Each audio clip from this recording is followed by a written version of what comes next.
अक्सर लोग पूछते हैं कि शिया सुन्नी का असली फ़र्क क्या है।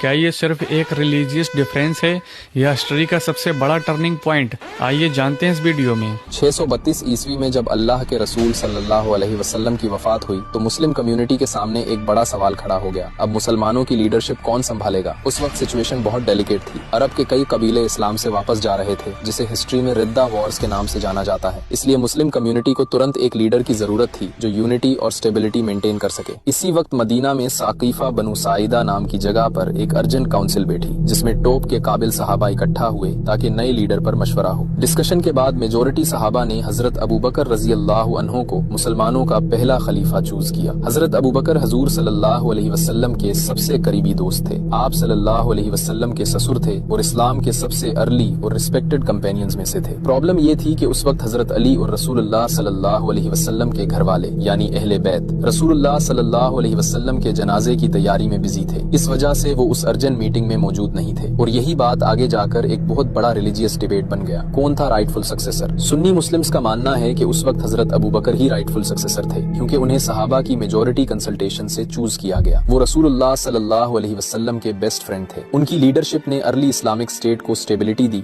खासकर रिद्दा वॉर्स के दौरान। शिया मुस्लिम्स का मानना है कि हजरत अली ही रसूलुल्लाह सल्लल्लाहु अलैहि वसल्लम के बाद राइटफुल लीडर थे, क्योंकि वो रसूलुल्लाह सल्लल्लाहु अलैहि वसल्लम के कजन और दामाद थे। वो अहले बैत का हिस्सा थे। इनका मानना है कि लीडरशिप नबी सल्लल्लाहु अलैहि वसल्लम की ब्लड लाइन में ही रहनी चाहिए। शिया स्कॉलर्स अक्सर एक फेमस नरेशन का जिक्र करते हैं जिसे हदीसे गदीर खुम कहा जाता है। रसूलुल्लाह सल्लल्लाहु अलैहि वसल्लम ने फरमाया, मन कुन्तु मौलाहु फहादा अलीयुन मौला, जिसका मैं मौला हूँ उसका अली भी मौला है। टाइम के साथ ये लीडरशिप डिबेट धीरे धीरे पॉलिटिकल और थियोलॉजिकल डिफरेंसेस में कन्वर्ट हो गई और इसी प्रोसेस से इस्लाम के दो मेजर ग्रुप्स डेवलप हुए, सुन्नी मुस्लिम्स, शिया मुस्लिम्स। अगर सिंपल शब्दों में कहें तो सुन्नी उस पर यकीन रखते हैं जो हिस्ट्री में हुआ और शिया उस पर यकीन रखते हैं जो उनके मुताबिक हिस्ट्री में होना चाहिए था। क्या शिया और सुन्नी दोनों के अकीदे अलग हैं? इनकी नमाज, इनका कुरान, इनके मसले अलग हैं या एक ही हैं? जानेंगे अगली वीडियो।